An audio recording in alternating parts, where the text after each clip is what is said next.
Commissioner, you stated that you implemented for $208,000 an early warning system.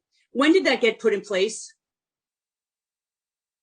That happened April 1st. So that's recent. Of this year. Okay. Yes. And you have $6.2 million going for cameras that won't be completed till 2021. It seems, you and I, you got your promotion the same time I got mine from a freeholder board. And I thank you for the tour you gave. And I was actually pretty excited about meeting you. Your reputation of being with us for 15 years and chief of staff before that, preceded you. And I have to say, I'm a little bit disappointed that, the reforms are really only just starting to take place now, being that you were there and you actually saw what was going on. Is there a reason when you became commissioner in 2018, you didn't start to implement some of these reforms? Did you have a budgetary restriction? Was there any reason you didn't start them sooner? First, thank you for that question, Assemblywoman. I became commissioner in May of 2018. I was appointed. Immediately, we established our internal working task force for Edna Mahan. And in terms of the reforms that we have put into place, I had mentioned we did things such as establish our confidential hotline so individuals can report. We completely improved our Prison Rape Elimination Act education system. We met with the offenders at Edna Mahan. We improved our face-to-face orientation to make sure that everyone at the facility understood what their rights were under PREA. We reestablished the Board of Trustees at Edna Mahan.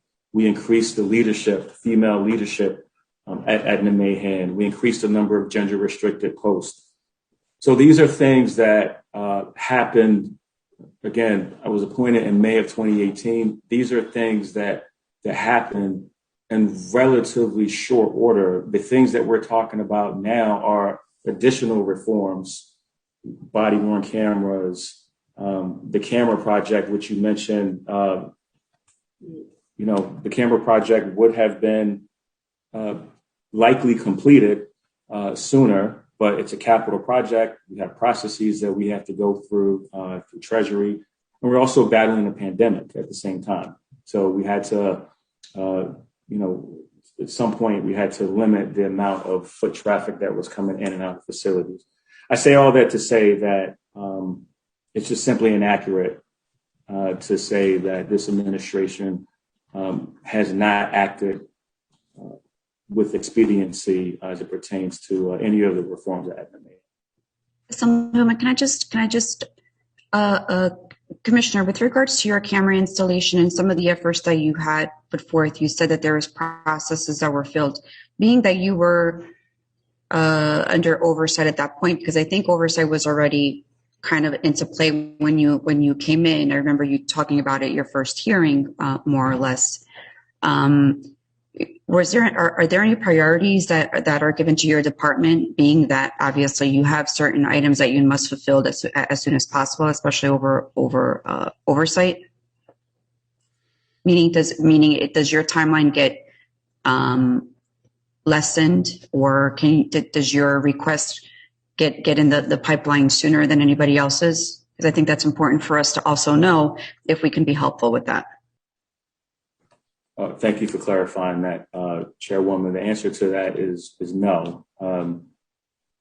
We don't get sort of special priority in terms of the processes that are in place. We follow the processes that aren't set by the department, they're set by the Division of Purchase and Management. So, which we have done and had been doing since the onset of the project. Like I said, with COVID and working around that, we are very comfortable in saying that project, that camera project, which we had funded, will be completed in September. The camera upgrade, and barring any unforeseen circumstances, that will have taken place by then. Well, you know what? Shame on us or shame on somebody, because with the rapes and brutalization that were going on in that jail, this should have been a priority. And you, commissioners, should have stomped your feet and waved your arms and whatever else you needed to do to move this up the chain, because that's terrible. That you're telling me that a process kept cameras from being installed to protect these women is so frustrating and so upsetting that I don't even have words for it. And obviously the reforms that you talked about didn't help, because January 11th happened anyway. And it's very, very disappointing. You talk about confidential hotlines, but yet we heard that people didn't have the ability to actually have a confidential hotline, didn't have the ability to give somebody a paperwork. They got thrown away. So are these the same people? Are you going to keep these same people on that we know about, that threw away letters of confidentiality, that people who tried to report stuff actually got in trouble and had retaliation? Or are you going to hire a whole new group of people? What's your plan? The plan is exactly what we have been doing. So when I talk about the confidential hotline, that's one mechanism that we have put in place so that individuals can report abuse. It's not the only way. It's one of many ways. There's the confidential hotline. There's speaking to custody staff, or any staff for that matter. There are our JPay grievances that every inmate has access to. There's our SID line. There's the ombudspersons. There are emotional support services that we have put into place. So we have established multiple mechanisms for individuals who feel that have been sexually assaulted or harassed, that they can make reports to. Those are in place. We put those in place. So, I mean, again, I want to say that in terms of the camera process, this wasn't neglect or anybody on our side dragging their feet. We have been actively moving forward with the camera project. I was simply just stating the processes that are in place. And on top of that, we still have camera coverage. It's not like we don't have camera coverage at Edna. This camera project is upgrading and it's expanding. And on top of that, we have added the body-worn cameras. So we have been working on this project and managing this project from the onset. Which I appreciate, but my point is that between you and the ombudsman, if that's his job, he resigned right after the hearing. Somebody should have stood up and made sure that this got pushed to the front of the line. This is important. Women were brutalized. This is the administration should have put this as a priority. But that's may I ask you, sir? You didn't actually answer Assemblywoman Munoz's question about Mr. St. Paul or the others that were suspended. Were they suspended with or without pay? So they were suspended with pay, and that's because of due process considerations that we have to follow pending investigation. And if the investigation shows that they were at fault, is their pay? Do they have to return their money to the state? I don't know if they have to return their money to the state, but I do know that they will be removed. And as a matter of fact, we have already removed 10 individuals that were under investigation with pay. Investigation on those individuals were completed. They have already been removed from the department. Okay. At the Assembly joint hearing, there was suggested that we just completely get rid of the Edna Mahan facility because it's just too rooted, right? The what's going on there is too rooted. It's not something that you're ever going to clean, right? So they suggested making either a new facility or smaller facilities so that we get a fresh start with different mindsets, different people leading the charge there and making sure that women are treated with respect, regardless of the reason why they're in jail or incarcerated, as they say now. Are you exploring those options?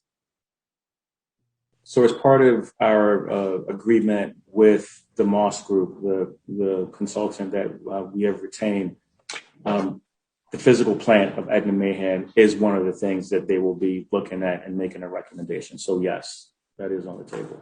That's part of the $1.3 million we're paying them? Correct. Do you think, with all due respect, that you're the right person she should be reporting to, given what's going on over the last few years? Absolutely. I mean, it was my idea to partly to reach out to them because of the work that they have done in other jurisdictions and because of their reputation of doing this. So I definitely believe I'm the right person. Okay.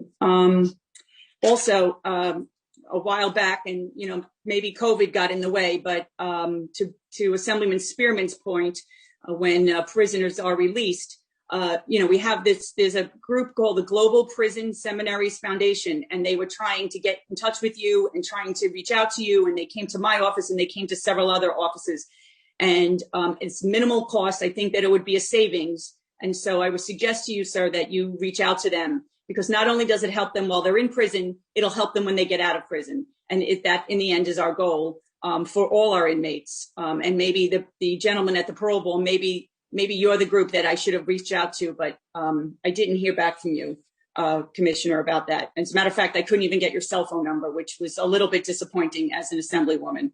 I was told I can just reach you at the office. Lastly, I just want to reiterate that when you Google this and you go into Wikipedia, this is a disgrace. And we, as a state, with the amount of money we already spend on the prisons and the amount of money you're asking for in overtime and in more personnel, we need to do a better job of taking care of these prisoners. Yes, they're in there for a reason, but they should not be being brutalized and being and raped. This is just absolutely unacceptable. And if we're on Wikipedia because of that, shame on all of us. So thank you, Chairwoman. That's all I have.